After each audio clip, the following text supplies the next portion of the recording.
Here's something most sellers don't know. According to the National Association of Realtors, 88% of home buyers order a home inspection before closing. And the results? They can make or break your deal. So the big question is, should you fix things before listing your home? And if so, what's really worth your time and money? Hey everyone, welcome back to Pro Inspect Solutions, where we help homeowners, buyers, and sellers make smarter real estate decisions.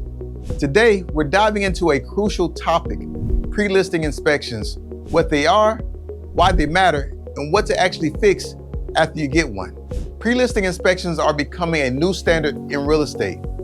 Unlike the traditional inspection ordered by buyers, this one is done by you, the seller, before your home ever hits the market. Why? To get ahead of so many surprises and gain leverage during your negotiation.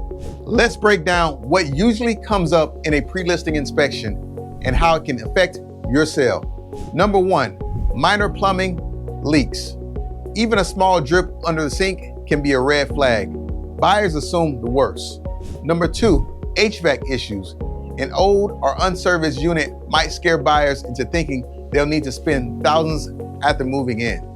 Number three, roof excessive wear or damage. Do you have missing shingles, aging roof covering materials? Expect that to come up and possibly reduce the offer price. Number four, electrical problems.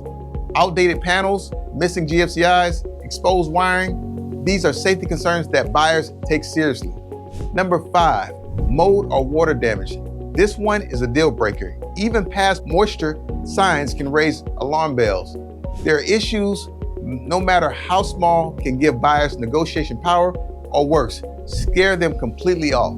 Let me give you a real example. A seller in Orlando, Florida listed their 3-bedroom home at $410,000. They decided to get a pre-listing inspection first. The report showed 3 issues: a minor roof repair, a leaking kitchen faucet, no GFCI outlets in the bathroom. Instead of listing the property as is, they spent $2,100 to fix everything.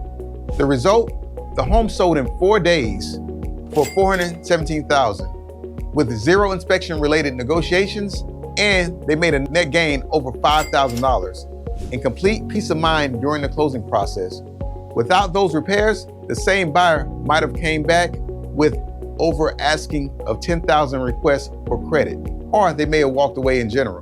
So what's the lesson here?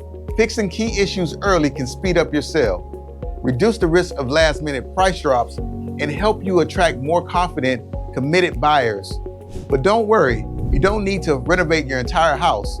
Let's talk about things that you should focus on. Focus on anything that's health or safety concerns, any obvious wear and tear, and anything that's likely to come up in a buyer's inspection. To wrap it up, yes, a pre-listing inspection requires little upfront effort, but the return is often more than worth it. You're not just fixing problems, you're giving buyers confidence and yourself a stronger and cleaner deal. Have you ever had a surprise pop up during your inspection as a buyer or seller? Drop your story in the comments below. I'd love to hear it. And if you found this video helpful, make sure to like, subscribe, and check out our next video. I'll see you on the next one.